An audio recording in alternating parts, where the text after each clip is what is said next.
Imagine this. You wake up one morning and feel an odd weight in your mind. Not a physical ache, but something deeper, a fog you can't quite place. You go about your day as usual, checking your phone, scrolling through an endless sea of opinions, reacting to headlines designed to provoke.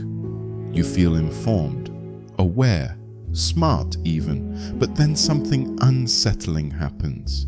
You hear someone voice an opinion completely opposed to your own. It's absurd, so obviously wrong that you almost laugh. And yet they seem just as convinced of their truth as you are of yours. You counter their argument, certain that logic is on your side, but they push back with their own reasoning, their own sources, their own evidence. The conversation spirals, not toward clarity, but toward frustration. You leave feeling even more convinced of your own beliefs. And then, in the quiet aftermath, the thought creeps in. What if you're wrong? The moment it enters your mind, discomfort floods your body, a tightening in the chest, a defensive urge to dismiss the doubt before it takes root. Because if you are wrong, then what else have you been mistaken about? How many assumptions have guided your choices, your identity, your very sense of self? This is the paradox of thinking. We believe that intelligence, rationality, and deep thinking should lead us closer to truth. That the more we learn, the more we know. That questioning leads to clarity. But what if it doesn't? What if thinking, the very act we rely on to understand the world, ensnares us in illusions rather than liberating us? Consider this. The more you think about something, the more intricate your justifications become. The deeper your reasoning, the more skillful you become at defending what you already believe. The mind, rather than being a seeker of truth, becomes a fortress of self-reinforcing logic. Instead of breaking through to deeper wisdom, we trap ourselves in loops, each thought reinforcing the last, like an artist painting layer after layer onto a canvas without ever stepping back to see the whole picture. So here is the great question. What if thinking doesn't lead to truth at all, but instead strengthens our illusions? What if the smarter we become, the better we get at deceiving ourselves? This contradiction is ancient, whispered through time by the greatest minds in history. Socrates, who claimed that true wisdom lies in knowing that you know nothing. Nietzsche, who warned that the most dangerous beliefs are those we never question. Schopenhauer, who saw human reasoning not as a search for truth, but as a tool for justifying our desires. If they were right, then most people, even the most intelligent among us, are not seekers of truth at all, but prisoners of their own mental constructs. And here's the terrifying part. You could be one of them, not because you are ignorant, but because you are intelligent.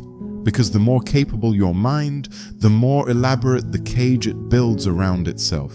So the question remains, how do you know that what you think is true is actually true? Pause for a moment. Let that question settle into your mind like a splinter. Now let's take a step deeper into the hidden forces that shape the way we think, without us even realizing it. Forces that philosophers and psychologists have spent centuries uncovering, only for society to bury them beneath layers of distraction, dogma, and carefully curated narratives. Are you ready to see them? You see what your mind wants you to see. Imagine walking into a crowded room, scanning faces, and instantly recognizing a few expressions: approval, disinterest, hostility. You assume you understand what these expressions mean. After all, you've spent your entire life interpreting social cues. But what if, in that instant, you are not seeing reality, but rather a projection of your own expectations? This is not just a trick of perception. It is the architecture of your mind at work. Your brain doesn't process reality. It filters it, bending raw information to fit within the framework of what you already believe. It discards what doesn't align with your worldview and amplifies what does. This is confirmation bias, a cognitive distortion so powerful that it shapes everything from the way you see the world to the way you justify your deepest held beliefs. The more intelligent you are, the better you become at rationalizing your viewpoint, constructing airtight arguments that make perfect sense to you. And so we arrive at the hidden problem. Thinking is not a path to truth. It is a path to coherence. You don't seek knowledge to challenge yourself. You seek knowledge that affirms you. You don't examine the world with an open mind. You examine it with a mind already primed to find what it expects to find. And worse, the more intelligent and articulate you are, the more compelling your self-deception becomes. Nietzsche saw this trap centuries ago. He wrote that humans do not seek truth, but rather a livable fiction. A story that makes life feel stable and meaningful. To question too much is to risk unraveling the very framework of your reality. And so, without realizing it, you choose to remain blind. Carl Jung took it further. He argued that what we consciously believe is only a fraction of what truly drives us. Beneath the rational mind lies the shadow, the unexamined, repressed forces of the unconscious. The more we reject uncomfortable truths about ourselves, the stronger this shadow becomes, secretly dictating our fears, biases, and decisions. You think you are in control of your mind, but what if your mind is controlling you? Consider how this manifests in everyday life. You read an article that challenges your political beliefs. Your instinct isn't curiosity, it's resistance. You hear an argument that contradicts your values. Instead of considering it, you dismiss it as wrong or misguided. You feel an impulse, an emotion, anxiety, anger, excitement. But instead of questioning where it comes from, you assume it must be justified. The human mind does not seek truth, it seeks comfort. Arthur Schopenhauer understood this deeply. He argued that the intellect is merely the servant of the will, meaning that your mind doesn't work to uncover truth, but to serve your underlying desires and fears. You believe what you want to believe. You think in ways that protect you from existential discomfort. And this is where the real problem begins. Because when you are trapped inside your own mind, reinforcing your own illusions, you are not thinking freely. You are not thinking at all. You are rationalizing. So the question is, how much of your reality is real? And how much is simply a story you tell yourself to avoid confronting the unknown? Most people never ask themselves this. It's too terrifying. But those who do, those who truly see the problem, find themselves standing at the edge of something far more unsettling. If your thoughts are shaped by biases, your beliefs built on selective perception, and your rational mind an illusionist working in the shadows, how can you ever trust your own thinking? And if you can't trust your thinking, then what is left? Let that thought linger in your mind, because the consequences of this realization are far greater than you think. Now let's go even deeper into how this problem doesn't just distort your thoughts, but dictates your entire life without you ever realizing it. Imagine this. You are standing at a crossroads, staring down two paths. One is familiar, paved with everything you've ever believed, the opinions you've defended, the assumptions you've never questioned, the comforting logic that makes the world feel predictable. The other is shrouded in fog, a path where everything you know might be wrong. Which path do you take? For most, the choice is subconscious. They don't even recognize that there's a choice to be made. They default to the well-worn road of their existing beliefs, unaware that they are trapped in a system of thought that was never truly theirs to begin with. And this unconscious choice is where the unseen consequences of the thinking paradox begin to unfold. Chapter 1. The illusion of free thought. People pride themselves on being free thinkers, but are they? Or are they simply following pre-programmed scripts? Take a moment and consider, where did your beliefs come from? Your political views, your ideas of success, your concepts of happiness, did you truly arrive at them through independent reasoning? Or were they shaped by your culture, your upbringing, your experiences, the media you consume, the books you read. The disturbing truth is that most of your thoughts are not your own. They are echoes, fragments of past conversations, societal narratives, deeply ingrained fears, and unconscious desires. And yet your mind is wired to believe that it arrived at these conclusions logically, independently. The more you think, the more you reinforce the illusion of autonomy. But if your thoughts were never truly yours to begin with, how much control do you actually have over your reality? 2. The prison of identity. Now, consider the weight of your identity. You have spent years, perhaps decades, constructing an image of who you are, a thinker, a seeker, a person with deeply held convictions. But here's the paradox. The stronger your identity, the harder it becomes to change your mind. Your thoughts are not just thoughts, they are tied to your sense of self. And when a new idea threatens that self, it feels like a personal attack. This is why debates rarely change minds. It's not just an argument, it's an existential crisis in disguise. Psychologists call this cognitive dissonance, the mental discomfort of holding contradictory beliefs. Rather than confronting the possibility of being wrong, most people retreat deeper into their existing frameworks, building stronger walls around their identity. This is why truly changing one's mind is so rare. It requires a kind of death, a willingness to let go of the person you thought you were. 3. The subtle tyranny of social conditioning. Think of how society rewards conformity and punishes those who think differently. From childhood, you are taught to align your thoughts with the dominant narrative, to accept what is given rather than to question its foundation. Schools don't teach true critical thinking, they teach memorization. The workplace doesn't reward independent thought, it rewards obedience. Even social interactions are shaped by this unspoken rule. Say what aligns with the group or risk being ostracized. The result? A population that believes they are thinking, when in reality, they are merely repeating. Nietzsche saw this clearly. He spoke of the herd mentality, the instinct to conform, to seek security in numbers, to avoid the discomfort of standing alone.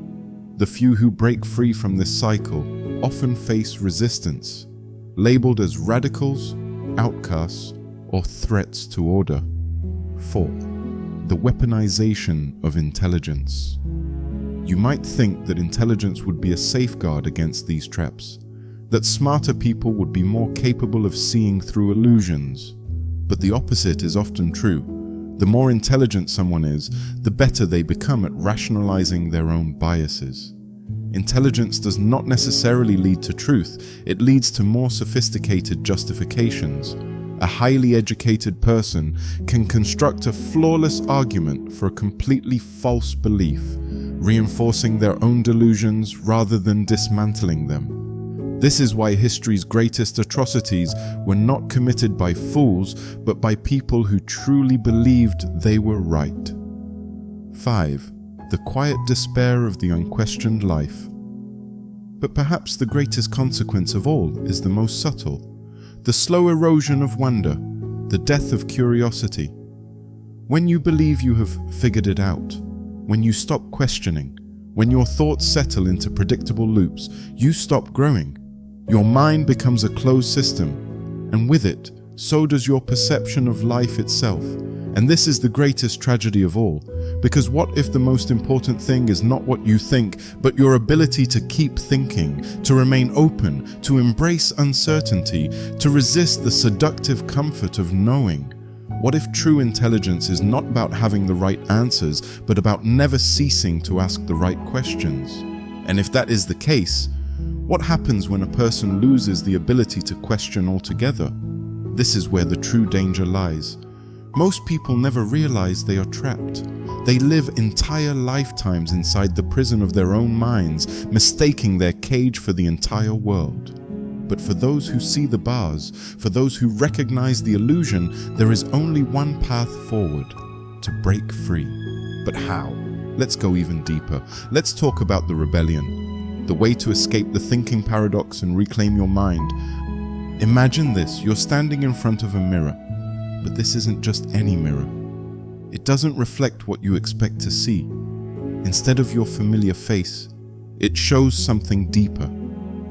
The layers beneath your carefully constructed self, the hidden biases, the unquestioned beliefs, the mental loops that have dictated your thoughts for years, maybe decades. At first you resist. You tell yourself, this isn't me, I know what I believe, I know who I am. But then, a terrifying realization creeps in. What if you've never truly thought for yourself? What if every belief, every certainty, every deeply held conviction is just an echo of something you absorbed without ever questioning its foundation? And now, for the first time, you have a choice. You can retreat into the comfort of the familiar, or you can rebel.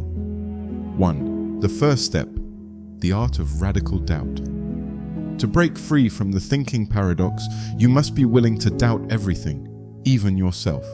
Descartes once reduced all knowledge to a single, undeniable truth. I think, therefore, I am. But he didn't stop there. He proposed a radical idea. What if everything else you believe could be an illusion? This is where the rebellion begins. Take a belief, any belief you hold deeply. Instead of defending it, ask yourself, why do I believe this? Where did this belief originate? If I had been born in a different time, a different place, to different parents, would I still believe this? If the answer is no, then your belief is not truth. It is conditioning. And if it is conditioning, it is not truly yours. 2. Escape the echo chamber. Seek discomfort in ideas. Most people seek confirmation, not contradiction. They surround themselves with voices that reinforce what they already believe. They curate their social media feeds, choose their news sources, engage only in conversations where they feel validated. But growth never happens in comfort. The rebellion requires a radical shift, intentionally exposing yourself to ideas that challenge your worldview. Read books that contradict your assumptions. Engage in discussions with people who think differently. Entertain arguments you instinctively want to reject. And most importantly, resist the urge to defend yourself. When you encounter a perspective that unsettles you, sit with it. Ask, what if this is true? Let the discomfort settle in, because that discomfort is the sign of a mind breaking free from its chains. 3. Watch the mind's defense mechanisms. The moment you challenge a belief, your mind will fight back. It will rationalize. It will find reasons to dismiss the discomfort. It will tell you that the opposing argument is flawed, that the other person is ignorant, that you already know the truth. But what if that resistance is just another illusion? Jung warned that the greatest enemy of self-awareness is the unconscious shadow, the part of ourselves we refuse to see. Your mind does not want to change. It does not want to be wrong. It will invent elaborate justifications to protect its fragile sense of certainty. The rebellion means recognizing this process as it happens. When you feel defensive, pause, observe, ask yourself, is this reaction coming from truth or from fear? If you can watch your mind as it struggles to protect itself, you have already begun to take back control. 4. Break the illusion of identity. Your beliefs are not you. This is perhaps the hardest truth to accept. You have spent years, maybe your entire life, defining yourself by what you think, what you stand for, what you believe to be right. The idea of letting go of those things feels like death. But here's the truth. You are not your thoughts. A person who refuses to change their mind is not strong. They are stagnant. The greatest thinkers in history, the ones who shaped philosophy, science, and human progress, were not those who clung to their original beliefs, but those who were willing to destroy them in pursuit of something greater. If you want to break free, you must detach from your beliefs. See them as tools, not identities, something to wield, refine, and, when necessary, discard. 5. The power of uncertainty, learning to think without anchors. Most people crave certainty. They want solid ground to stand on, a framework that explains the world in a way that feels stable and predictable. But certainty is an illusion. Nietzsche warned against this, calling it a psychological crutch, the need for fixed truths to avoid confronting chaos. He argued that real strength comes not from knowing, but from the ability to stand in the unknown without fear. This is the final and greatest act of rebellion, embracing uncertainty, to live without clinging to absolute truths, to think without seeking a final answer, to remain in a state of perpetual questioning, not because you are lost, but because you understand that true freedom exists not in certainty, but in the ability to think without constraints. The turning point. Most people will never do this. They will remain trapped in the thinking paradox, mistaking their mental constructs for reality, defending illusions they never chose in the first place. But you have a choice. You can wake up every day and question, knowing that the moment you stop questioning, you stop growing.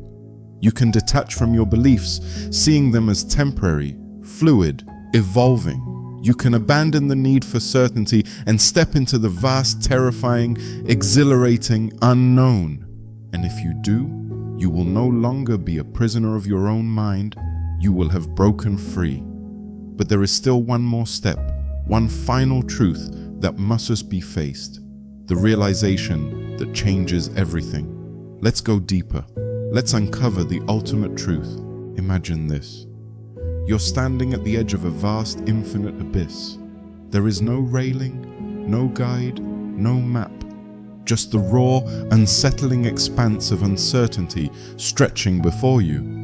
You have spent your entire life searching for solid ground, seeking knowledge, constructing beliefs, defining yourself by what you think you know. But now, after dismantling the illusions, after peeling back the layers of conditioning, after challenging every assumption, there is nothing left to hold on to. No certainty, no absolute truth, no final answer. And for a moment, it feels like free fall. Everything inside you screams to turn back, to latch onto something, anything, a familiar philosophy, a comforting belief, a reassuring narrative that makes the world feel stable again. But then something strange happens.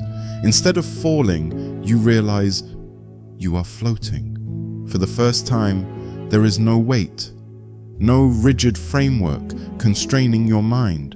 No compulsive need to defend an identity built on fragile assumptions. No fear of being wrong, because there is no longer an ego that clings to being right. And in that moment, you understand the ultimate truth. 1, there is no final answer, and that's the answer.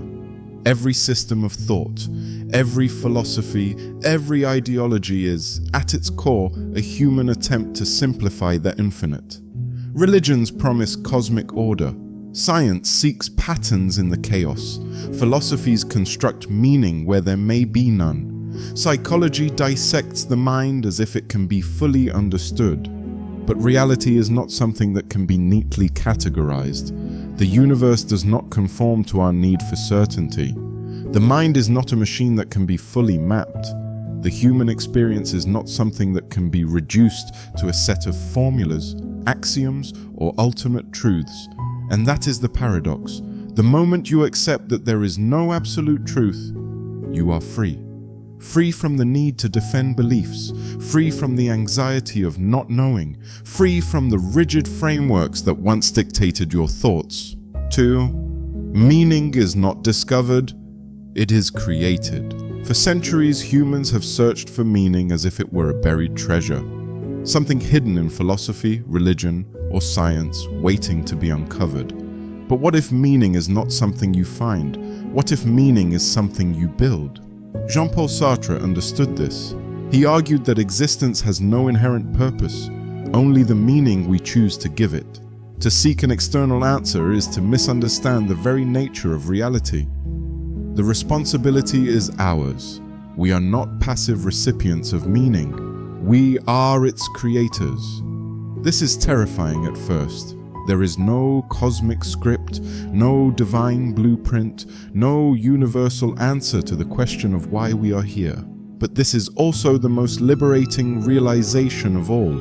Since there is no predefined meaning, you have the power to create your own, not based on what society expects, not based on what past thinkers have told you, but based on the raw, unfiltered truth of your own existence.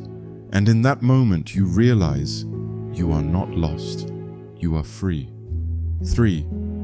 The mind is a tool, not a master. All your life, you have identified with your thoughts. You have believed that the voice in your head is you, the thinking, analyzing, reasoning self. But what if your thoughts are just a tool, no different than your hands or your eyes? Eastern philosophy has long warned against over-identification with thought.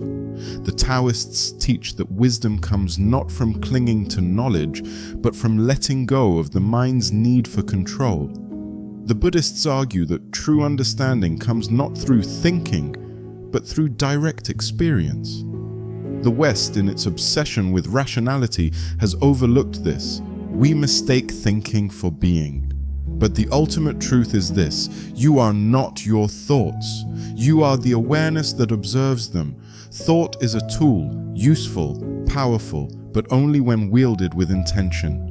The moment you become enslaved by it, the moment you mistake the voice in your head for your identity, you fall back into the thinking paradox. But when you step back, when you watch your thoughts without attachment, you break free. You are no longer trapped inside the illusion of certainty. You no longer mistake mental constructs for reality. You are aware. 4.